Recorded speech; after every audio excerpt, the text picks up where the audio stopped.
And I want to say, let's cut our military budget in half. We Europeans control the Nobel Peace Prize. What do we want? World peace. When do we want it? After Keir Starmer's caused the global holy war. Who's the person that's trying to negotiate world peace right now? Could it be the dreaded and the god-awful Donald Trump, whose Mar-a-Lago home I sit in right now? Apparently it is. Under the radar is the extraordinary notion that China, Russia and the United States should cut their military spending by 50%. Hey, maybe the Pentagon could pass an audit under those conditions. I'm not attacking the American military. I support the troops.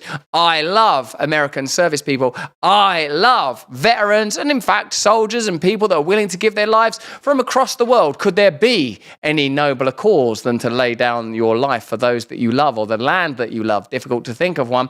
But now we're in this extraordinary position where Europe appear to be parting ways, or at least posturing that they would consider doing that in the unlikely form of shadow boxer Keir Starmer, while Trump has made the audacious suggestion that China, Russia and the US should cut their military budgets by 50%. Now, that's obviously going to be good for everybody, isn't it? Let me know what you think about that in the comments and chat. Let's have a look at Donald Trump saying this, just so you know I'm not making this shit up.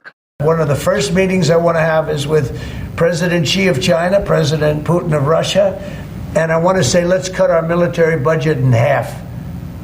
And we can do that. And I think we'll be able to do it. This is no bullshit politics, I would call it. What we've been dealing with up till now is bullshit politics. Remember, we don't know how this nationalist populism is going to play out across the world, but we have to acknowledge that Trump 2025 is not Trump 2016. Now, if you're not a Rumble Premium subscriber yet, become one, and you will get additional content from me as well as Glenn Greenwald, who had this to say: those who failed or refused to see massive opportunities from this Trump-led realignment and instead enslaved themselves to the broken, ossified, unimaginative, status quo perpetuating Democratic Party are some of the dumbest people on the planet. Let me know in the comments and chat what you think about Greenwald's claim there. Trump proposes trilateral agreement with China and Russia to mutually draw down military budgets by 50%. What a sensible bit of statescraft you'd have to call that, wouldn't you? I don't know, man. Let me know. I mean, I'm probably more inclined to be positive towards Donald Trump because I'm literally sat in Mar-a-Lago right now. But, like, if it was Barack Obama, try and imagine this, like if Barack Obama came in and said, we're only going to support this ongoing conflict between Ukraine and Russia if there's skin in the game for America and some upside. You can't win a war against Russia. Also, we're going to cut military spending by 50%. Wouldn't you be going like, Barack Obama, he's the new Jesus, wouldn't you? You'd be excited about it. So you've got to get your head together, I think. These are sort of, I think, innovative pieces of statecraft. Let me know what you think about that in the chat. Here's the Polish foreign minister mocking President Trump's plan for peace and saying that he won't get a Nobel Peace Prize.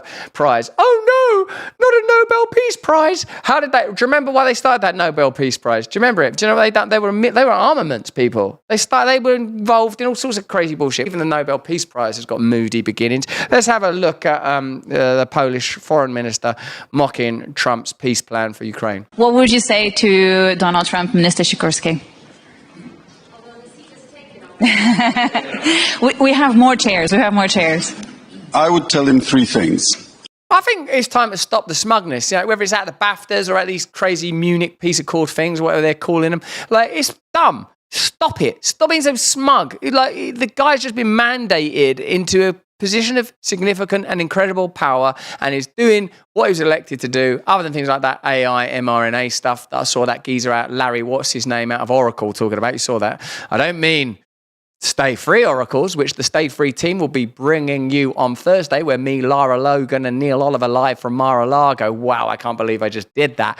We'll be talking about the weeks of it. No, I've messed up the word week because I was celebrating about saying Lara Logan and Neil Oliver live at Mar-a-Lago. Oh, I can do that. You can do it, Russell. You're a good kid. I stick up for you in the staff room with the other teachers. Oh, I'm sorry, sir. I'm sorry. You're such a bright lad. Why'd you keep getting in trouble? I don't know. Number one. Joe Biden was your successor and predecessor, but he planted the flag of the United States in downtown Kiev and declared on behalf of the United States that the US will be with Ukraine for as long as it takes until Ukraine secures its independence. Therefore, the credibility of the United States depends on how this war ends. Not just the Trump administration, the United States itself. I would secondly tell him that if you allow Putin to vassalize Ukraine, that will send a message to China. Fear, fear, escalate fear, globalist agenda. People aren't interested anymore. You can't do it. Like, how are you gonna aggregate into your understanding this proposal that those three superpowers cut their military budgets by 50%? I don't know how we will accommodate that. That you can recover what you regard as a renegade province. They're all trying to vassalize Ukraine. Everyone's trying to do that. Russia, NATO, the United States of America. That's sort of, it seems, how power works. Sometimes I feel like the first people that get colonized, tyrannized, and subjugated are domestic populations. Say like this, so that you don't feel like I'm talking about your brilliant country, my one, the UK. Firstly, they dominate a serf class, the proletariat, bring them down, get them under control. Then they go on colonial adventures, start taking on the people of India or various nations in Africa or the Caribbean. That's how it kind of rolls out with centralized power, whether it's under the guise of socialism or corporatism, imperialism. That's how it operates. So don't be surprised that Ukraine, as a mineral-rich and strategically significant region, is being exploited from all sides. What everyone should care about is the people that bloody well live there.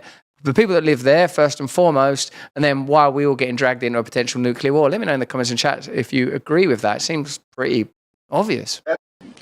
And that would have direct consequences for US grand strategy, for the US system of alliances, and possibly for the future of Taiwan. And I would thirdly tell him that we Europeans control the Nobel Peace Prize. Meant to be a joke. Should someone phone David Tennant? Man, like, because that was like meant to be a joke. We control the Nobel Peace Prize. Trump will just start his own one, won't he? It was his own Peace Prize. Mar-a-Lago, Trophy of Peace. Beautiful trophy. Health insurance is confusing, expensive, and frustrating, and claim denials are becoming more and more common. In fact, 1 in 5 Obamacare claims were denied last year. That's unacceptable. The headache of health insurance is exactly why Crowd Health was created. It's not health insurance, it's a better way to pay for healthcare through crowdfunding. For $175 for an individual payment or $575 for a family of 4 or more, you'll get access to a community of people who are willing to help out in the event of an emergency. You get access to telemedicine visits, discounted prescriptions, and so much more without doctors' networks getting in the way. Get started today for just $99 per month for your first 3 months by using the code BRAND at joincrowdhealth.com. Mandatory disclaimer, Crowd Health is not insurance. Learn more about joincrowdhealth.com. So use the code BRAND for a novel way to solve your medical concerns. Why should you be bankrupted through healthcare needs like so many are? And why should you be left short when you actually need to pay for a medical matter? Investigate for yourself Crowd Health, a brilliant and novel way of navigating the labyrinth of American healthcare insurance.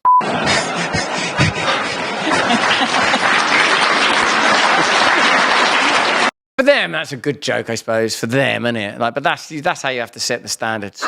If you want to earn it, the peace has to be fair. Very clear. In a way, I don't see that as a kind of jocundity and lightening of the mood. I see that as the revelation of their true appraisal and connection to the situation, that people in positions of diplomacy aren't actually rooted and connected in the real nature of the conflict and what's being asked by ordinary people. And I wouldn't blame the individuals there on that panel. I think that's what happens when power becomes dislocated from the people impacted by it. That Tony Benn quote, man, that's so good, ain't it? Like, if there's enough money to kill people, there's enough money to save people. But for me, this kind of sort of bureaucratic, anodyne, sterile posturing when lives are at stake is pretty sickening. Here's Cigar and Jetty on it.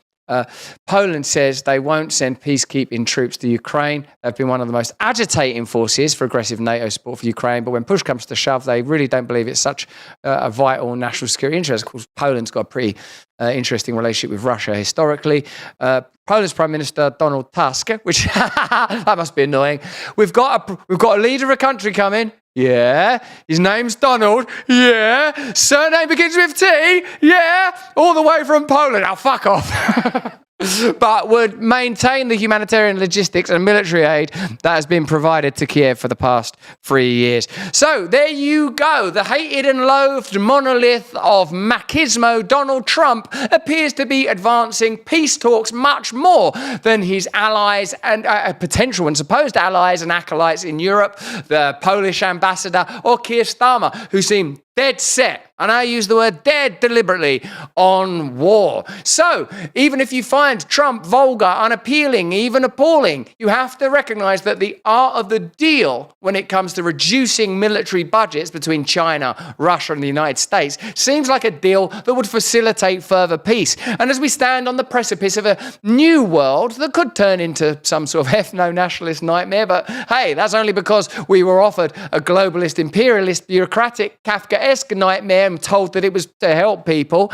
We surely should be, above all else, ensuring peace. Peace between the world's most powerful nations and hopefully between all of the world's peoples. And maybe, just maybe, that art of the deal brokering loathed despot could be the person to bring it about. But that's just what I think. Why don't you let me know what you think in the comments and chat? Hey, thanks for watching. If you want to see more uncensored content where free speech can flourish, join our live stream. Click the link right here to watch the next video if you want to, or become a member of a growing movement. Download the Rumble app and you'll be informed every time we make a new piece of content. Stay free.